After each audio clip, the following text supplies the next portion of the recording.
নিজের পছন্দের পাত্রের সাথে এবির বিয়ের কার্ড নিজেই কথার হাতে তুলে দিল সঞ্চিতা। হ্যাঁ বন্ধুরা, আমরা এমনটাই দেখতে পাবো কথা ধারাবাহিকের আজকের পর্বে। ঘরে এসে এবি দেখতে পায় কথার জন্য রাখা গিফটটা এখনো আগের জায়গায় রয়েছে। যা দেখে এবি বলে, গিফটটা এখনো দেখেনি, তার মানে এখনো ঘরেই আসেনি। ভালোই হয়েছে, গিফটটা তাহলে নিজের হাতেই ওকে দেব। তারপর এবি দেখতে পায় টেবিলের ওপর কথার লেখা সেই চিঠিটা পড়ে এবি মনে মনে বলে, চলে গেছে, বাড়ি ছেড়ে চলে গেছে ও।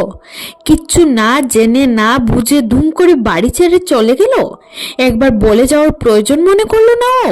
বলেই সবাইকে ডেকে পাঠায় এবি। এবির ডাক শুনে ছুটে আসে সবাই। তখন এবি সবাইকে চিঠিটা দেখায়। চিঠিটা পড়ে অঙ্কিত, প্রত্যয় এবং তিমির এবিকে বুঝিয়ে বলে, মাথা ঠান্ডা কর বিগ ব্রো, তুই বরং একবার গোবরডাঙ্গা যা, সেখানে গিয়ে কথাকে বুঝিয়ে বাড়িতে নিয়ে আয়। তখন এবি বলে, আমি কোথাও যাব না, আমার নিজের একটা সেলফ রেসপেক্ট আছে, যা গোবরডাঙ্গা, আমি যাব না।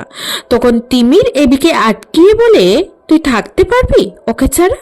অন্যদিকে কথা বাড়ি ফিরে ঘর পরিষ্কার করতে করতে বলে, কথাগুলি আর আপনাকে বিরক্ত করবে না, আপনার মুখের সামনে ধোঁয়া দেবে না, আপনার মুখে জলের ছিটে দেবে না, আপনার ঘুম ভাঙিয়ে দেবে না উল্টোপাল্টা কাজ করে। আমি প্রার্থনা করব ঈশ্বরের কাছে যাতে আপনার নতুন বিবাহিত জীবন ভালো কাটে। আপনি ভালো থাকুন পাচক মশাই। পরদিন সকালে সঞ্চিতা এবং লেখা মিলে রান্না করছিল। অনেকক্ষণ থেকে কথাকে দেখতে না পেয়ে সঞ্চিতা বলে, আমরা এতক্ষণ ধরে এখানে রয়েছি, কোথায় এখনো আসছে না কেন? তখনই কায়দা কানুনের পুরো দল নিচে এসে সবাইকে কথার চলে যাওয়ার কথা জানায়। সমস্ত কথা শুনে সঞ্চিতা বলে, এই যে দুজনের মধ্যে একটা বিরহ তৈরি হয়েছে, এই বিরহটা ওদের সম্পর্কটাকে আরো মজবুত করে দেবে। এইবারে কিন্তু বিপরীতে হিত হবে। তখন এবি বলে যে আজকেই পোস্ট করে ডিভোর্স পেপারটা পাঠিয়ে দেবে, তারপর ওর যা মনে হয় তাই করবে। এবির কথা শুনে সঞ্চিতা মনে মনে বলে, কথাকেই তো আমার ছেলের বউ করে আনবো, তাহলে সবাইকে দলে নিয়ে কথার সাথে একটু মজা করলে কেমন হয়? বলেই নিজের পরিকল্পনা সবাইকে খুলে বলে।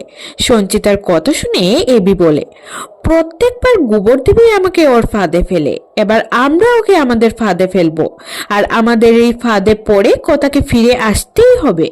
পরদিন সকালে কথা স্নান করে ধুনো দেখাচ্ছিল, তখনই পোস্টম্যান চিঠি নিয়ে আসে। খামটা খুলে ডিভোর্স পেপারটা দেখে কথা মনে মনে বলে, বিচ্ছেদের কাগজটা পাঠাতে আপনার একটুও বাঁধলো না, না পাচক মশাই? কিছুক্ষণ পর সঞ্চিতার পরিকল্পনা মতো জুনি এসে কথাকে বলে, এটা কি করলি তুই কথা? বাড়িতে এরকম একটা চিঠি লিখে ধুম করে চলে এলি? তারপর সঞ্চিতা এসে এবির বিয়ের কার্ডটা কথার হাতে তুলে দেয়। তো বন্ধুরা, কি করবে এখন কথা? তোমাদের কি মনে হয়?